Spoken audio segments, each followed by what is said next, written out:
Hello ସାଙ୍ଗମାନେ ଆଜିର ଭିଡ଼ିଓରେ ଆପଣମାନେ ସମ୍ପୂର୍ଣ୍ଣ ଭାବେ ଜାଣିପାରିବେ ଆପଣମାନଙ୍କର ଯେକୌଣସି ମଧ୍ୟ ଭିଡ଼ିଓଟା ଅଛି ସେ ଭିଡ଼ିଓକୁ ଆପଣମାନେ ଅଡ଼ିଓରେ କନଭର୍ଟ ଆପଣମାନେ କି ପ୍ରକାର ଭାବେ କରିପାରିବେ। ବହୁତ ଲୋକମାନେ କହନ୍ତି ଆପଣମାନେ ଆପ୍ସ ଗୁଡ଼ାକୁ ଡାଉନଲୋଡ଼ କରି ଆପଣମାନେ କରିପାରିବେ, କିନ୍ତୁ ଆପଣମାନଙ୍କ ଫାଇଲରେ ହିଁ ଏ ପ୍ରକାର ଗୋଟେ ସେଟିଂଟା ଅଛି ଯଦ୍ୱାରା କି ଆପଣମାନେ ସମ୍ପୂର୍ଣ୍ଣ ଭାବେ କ'ଣ କରିପାରିବେ କି ଅଡ଼ିଓକୁ ଆପଣମାନେ ଭିଡ଼ିଓରେ କନଭର୍ଟ କରିପାରିବେ ଏବଂ ଭିଡ଼ିଓକୁ ଆପଣମାନେ ଅଡ଼ିଓରେ ମଧ୍ୟ କନଭର୍ଟଟା ଆପଣମାନେ କରିପାରିବେ ବିନା କିଛି apps ରେ ଆପଣମାନେ କରିପାରିବେ। ତ ଚାଲନ୍ତୁ ଭିଡ଼ିଓକୁ ଆରମ୍ଭ କରିବା। ଯଦି ଆପଣମାନେ ଏହି ଭିଡ଼ିଓ ମାଧ୍ୟମରେ କୌଣସି ବିଷୟ ମଧ୍ୟ ହେଲ୍ପ ପାଇପାରିଥିବେ ତାହେଲେ ଗୋଟେ ଲାଇକ୍ଟା କରିଦେବେ ଏବଂ ଏହି ୟୁଟ୍ୟୁବ୍ ଚ୍ୟାନେଲକୁ ସବସ୍କ୍ରାଇବ୍ କରିବା ବିଲକୁଲ ବି ଭୁଲିବେ ନାହିଁ ଏବଂ ଅଲ୍ ବଟନକୁ କ'ଣ କରିବେ କି କ୍ଲିକ୍ କରି ରଖିବେ। ଯେତେବେଳେ ମଧ୍ୟ ମୁଁ ଅପଲୋଡ଼ଟା କରିବି ତା ଆପଣମାନଙ୍କ ପାଖରେ ନୋଟିଫିକେସନଟା ପଳାଏ ଆସିବ। ଆପଣମାନେ କ'ଣ କରିବେ, ଫାଇଲକୁ ଯିବେ।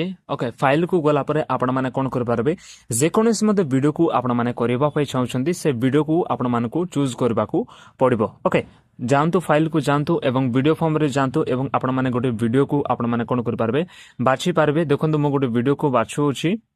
ଦେଖନ୍ତୁ ମୋତେ ଯଦି ଏହି ଭିଡ଼ିଓକୁ କରିବାର ଅଛି, ଓକେ ମନେ କରନ୍ତୁ ଗୋଟେ ଭିଡ଼ିଓକୁ ମୁଁ ବାଛୁଅଛି, ଏହି ଭିଡ଼ିଓକୁ ମୋତେ ଯଦି କରିବାର ଅଛି ତାହେଲେ ମୁଁ କ'ଣ କରିବି କି ଏଠି ମୁଁ କ୍ଲିକ୍ କରିବି। ଓକେ, ଆପଣମାନେ ଦେଖିପାରୁଛନ୍ତି এই ভিডিও কেতে ଅଛି 4.38 সেকেন্ড এই ভিডিওটা ଅଛି। ওকে, 4.38 সেকেন্ড এই ভিডিওটা ଅଛି। তো ମୁଁ କ'ଣ କରିବି କି ଏଠି ଲଙ୍ଗ ପ୍ରେସ୍ଟା କରିବି। ଲଙ୍ଗ ପ୍ରେସ୍ କଲା ପରେ ଆପଣମାନଙ୍କୁ ଗୋଟେ ଅପସନ୍ଟା ଆସିବ, 3 ଡଟ୍ର ଅପସନ୍ ଆସିବ ରାଇଟ୍ ସାଇଡ଼୍ରେ। ଆପଣମାନେ এই କର୍ଣ୍ଣରରେ ଦେଖିପାରୁଥିବେ, ଏଠି ଆପଣମାନେ କ'ଣ କରିପାରିବେ କ୍ଲିକ୍ କରିପାରିବେ।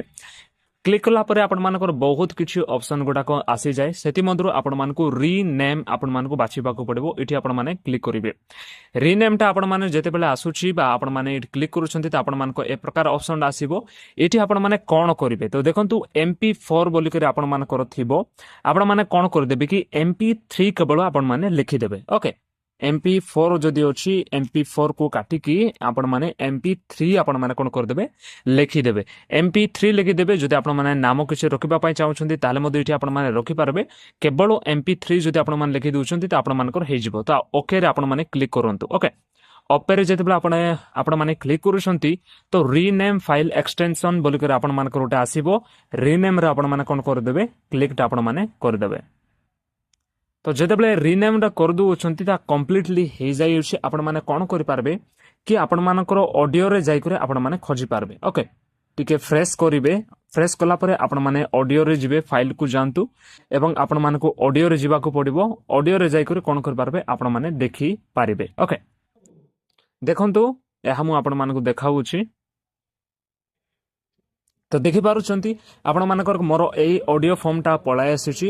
4.38 ସେକେଣ୍ଡର ମୁଁ କ'ଣ କରିଥିଲି କି ମୁଁଟା କରିଥିଲି। ଓକେ, ତ ସମ୍ପୂର୍ଣ୍ଣ ଭାବେ କ'ଣ ହେଇଯାଇଛି କି ଏଇଟା ପଳାଇ ଆସିଛି। ଆପଣମାନେ ନିଶ୍ଚିତ ଭାବରେ କ'ଣ କରିପାରିବେ, ଯେକୌଣସି ମଧ୍ୟ ଭିଡ଼ିଓକୁ ଆପଣମାନେ ଅଡ଼ିଓରେ ଆପଣମାନେ କରିପାରିବେ। ମୁଁ ଅଡ଼ିଓଟା ମୁଁ ପ୍ଲେ କରିପାରୁନାହିଁ କାରଣ ମୋତେ ଅଡ଼ିଓ ରେକର୍ଡ଼ିଂ କରି ହିଁ ମୁଁ କରୁଛି, ତ ସେଥିରେ ମୋତେ ଅଡ଼ିଓଟା ମୁଁ କ'ଣ କରିପାରୁନାହିଁ କି ପ୍ଲେ କରିପାରୁନାହିଁ, କିନ୍ତୁ ଏଇଟା ଭିଡ଼ିଓର ହିଁ କରୁଛି। ଆପଣମାନେ ଅଡ଼ିଓ ତ ସମ୍ପୂର୍ଣ୍ଣ ଭାବେ କ'ଣ କରିପାରୁଛନ୍ତି ଦେଖିପାରୁଛନ୍ତି। ତ ଏ ପ୍ରକାର ହିଁ ଭିଡ଼ିଓକୁ ଅଡ଼ିଓରେ ଆପଣମାନେ କ'ଣ କରିପାରିବେ କନଭର୍ଟଟା ଆପଣମାନେ କରିପାରିବେ। ଯଦି ଭିଡ଼ିଓ ମାଧ୍ୟମରେ କୌଣସି ବିଷୟ ଜାଣିପାରୁଛନ୍ତି ତାହେଲେ ଗୋଟେ ଲାଇକ୍ଟା କରିଦେବେ ଏବଂ ଏହି ୟୁଟ୍ୟୁବ୍ ଚ୍ୟାନେଲକୁ ସବସ୍କ୍ରାଇବ୍ କରିବା ବିଲକୁଲ ବି ଭୁଲିବେ ନାହିଁ। ବାଏ।